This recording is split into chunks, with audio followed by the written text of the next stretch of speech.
I'm Atra El-Nashar in Washington. President Trump laying out his national security goals in a new memo that puts new focus on the Western Hemisphere. This comes as some of the president's supporters say he's straying from his America First vision. Shy of a year into his second term, President Trump details in this newly released national security memo how he wants to change America's relationships and responsibilities in every region of the globe.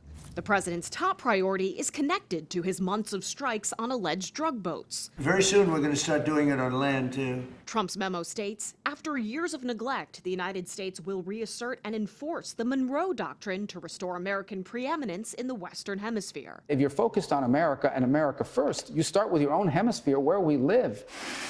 A big part of this is creating a larger U.S. military presence in the Western Hemisphere, particularly the Navy and Coast Guard, to control sea lanes, to thwart illegal and other unwanted migration, to reduce human and drug trafficking, and to control key transit routes in a crisis. Another tactic? Tariffs. The president says he's prioritizing what he calls commercial diplomacy to boost American commerce while making it harder for non-hemispheric competitors to increase their influence in the region.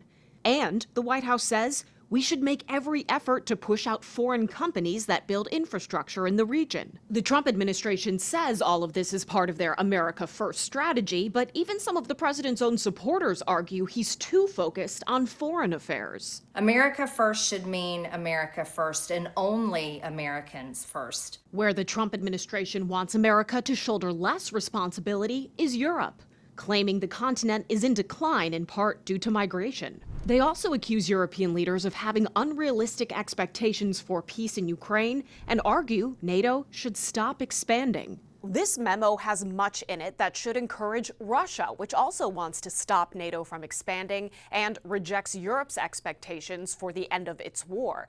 Now, unlike national security memos from past administrations, President Trump says it's in America's core interest to reestablish strategic stability with Russia. In Washington, I'm Atra El-Nashar.